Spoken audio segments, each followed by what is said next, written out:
Helgan, the homeworld of the Helghast. A weak and ailing planet, ruled by a crumbling dictatorship.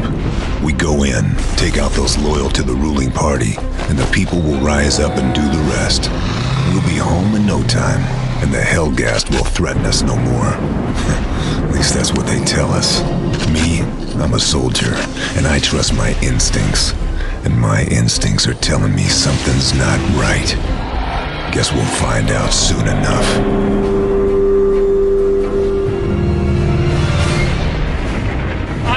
The whirlwind of our wrath. Our guns never tire, and we have beaten back the foe.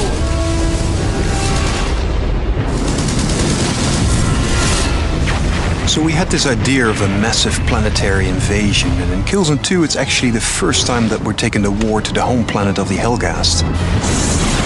You're outgunned, you're outnumbered, and the notion is that you never quite feel safe. In Killzone 2, the theater of war and the feeling of war is really all around you. It's the ISA battlecruisers in the sky that remind you of the epic war that you're fighting on the planet, but it's also the small things like walking around Helgan planet. And we try to really entrench this feeling of war in all the different elements. Immersion for Killzone 2 is really important for us. So we removed all the distractions, such as the HUD, for example, which always sits in between the player and the actual world. We wanted to make the player feel vulnerable, so we have a lot of things going on that make him feel that he's really there. Another thing we try to do is make the player feel physically connected to the world. There is this valve that you can turn, and you use the 6-axis controller. That really makes the player feel more immersed. We've made everything first person. For example, helping a buddy up a higher area is in first person. If the player dies, the camera will fall over in first person. Because every time you pull out the camera and make a third person shot, it breaks the sense of immersion. The PlayStation 3 has allowed us to do much more complex things with the AI in Killzone 2. The Helghast will respond much more to the player's actions. They will jump over obstacles and hide behind cover. And if you shoot the cover, they will rethink what to do and make another plan.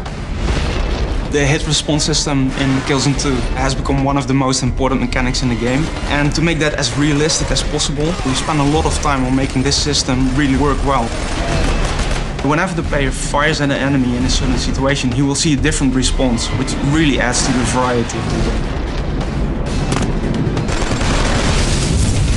We've invested a lot of time in our animation systems to get a good blend between physics-driven animations combined with mocap and hand-animated. And by doing that, we got this kind of really nice blend of viscerality to the characters. So basically, if you shoot them, everything kind of moves realistically, and we put a lot of effort in that because it's so important. Every hit in our game has got to create a very dramatic impact. You see that in the environments through loads and destructibility, but also on the characters. There's a lot of variety in how your enemies react to your bullets, and that, to us, creates a very unique and innovative gameplay experience.